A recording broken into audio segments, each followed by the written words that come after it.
Hello all, welcome to study 90 of the Solving Studies to Improve Chess Calculation series. This endgame study, this very interesting endgame study, comes from the Israeli chess composer, the very famous Yochanan Afek. He is a very important person in the scenario of chess composition endgame studies. And in fact, one of his characteristics is he has five international titles related to chess. Let's see if I don't miss anyone. As a player, he's an international master, which shows also his strengths. He is, of course, a grandmaster of chess composition, which is not that common, of course. Besides that, he is an international arbiter. He is also an international judge for chess composition. And last but not the least, he also is a feed master in problem solving. So, as you can see, we are facing a very talented person, a very influenced person, and important for chess composition. This study that I bring to you is very interesting. If you have seen the previous studies, the 89, well, maybe it can give you some ideas, but besides that, I won't say anything else. And as always, I suggest you watch the guide if you haven't, because with it you can extract better performance from the practices. And after the countdown, as always, I will reach you back again with a solution.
And here we are, and as always, let's start with the first right move, which is, of course, bishop d5, brilliant one, king takes bishop, and then we will see.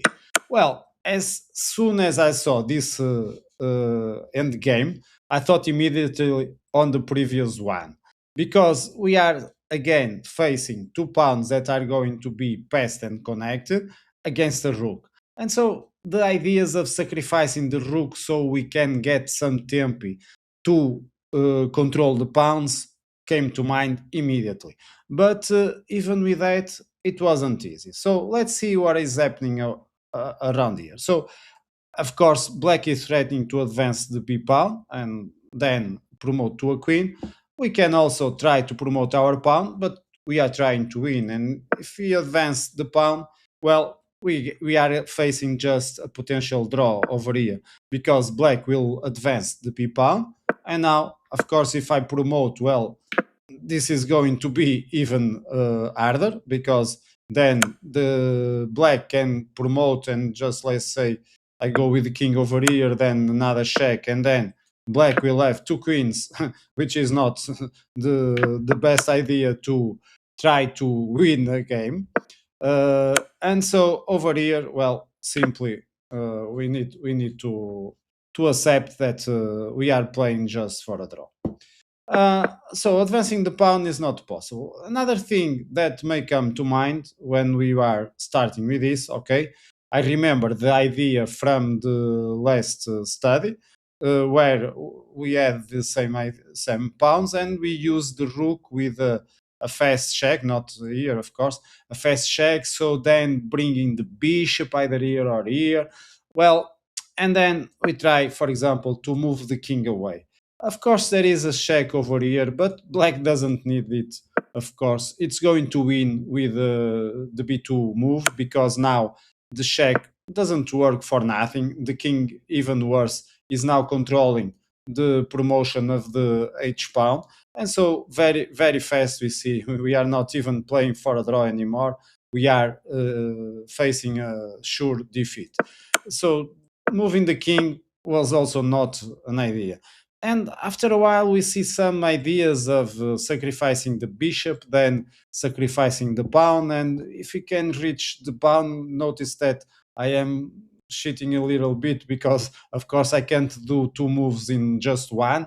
But the idea is if I get the queen over here, then I can control the diagonal. And so I start to thought about these sacrificing ideas. But the continuations were not easy. Let's see, for example, if I sacrifice and then I offer the pawn, well, then black just takes the pawn, but I won't have time to promote because now again b2 and I can't go with much more than just accepting that I will play this end game, which is a draw. Here I can keep the queen protecting my rook, but I'll need to move away with the king. Let's say I go over here, but of course black here has enough material to support at least the draw, of course. So this wasn't working. It was really hard to come even near the solution. And then I give up after some time. It happens to everyone. This is not a normal study. This is really, really hard, in my opinion, of course. But of course, I saw this idea as the first move, and so I tried to think after here. And again, I wasn't seeing how to progress. Let's say, for example, I tried to bring the rook again with that idea of winning one tempo, but of course, I'm not with the bishop anymore, and so black can simply move away. And how can I avoid the promotion of the queen? I can't. And after a while, I will be forcing to sacrifice everything, and in the end, it's just a draw. So things were not easy. And from here, I kind of become a bit stuck. If I advance the pawn, then I get b2. How can we solve this one? And it was really a surprise. Kind of a frustrating one, if you really want me to be honest, because the move was not that obvious until it was obvious. It is to play long castle, brilliant one. Of course, the study isn't over yet, but after a year it was really easier.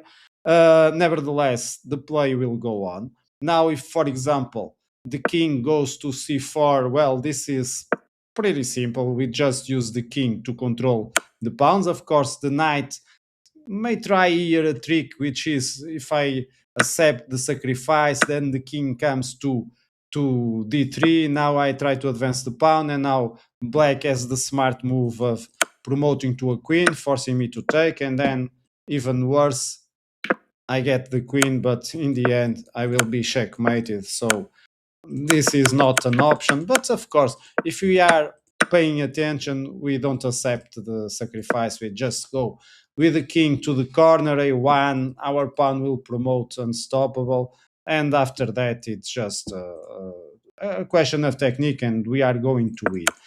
But before the king going here, black has a better one, which is also the brilliant one to play the knight at first. And here, white really needs to play with precision. Of course, we are going to be accepting the knight. Now the king comes, attacks the rook. Of course, we already saw that if we are going to control the pawns, it's a mistake because the king takes the rook and then sacrificing the pawn of going to c2, then advancing the pawn will be checkmate. So over here, we can't, of course, fall into that. So we need to check the king. The king takes the pawn, which makes it a bit harder because now we are facing a potential checkmate very fast. And white needs to find a way, and the only way is to sacrifice the rook. But there are two options, and only one works, which is to sacrifice on c4. Because again, if we sacrifice on d3, well, this is going to be the same. Now the pawns are threatening, so I need to go over here.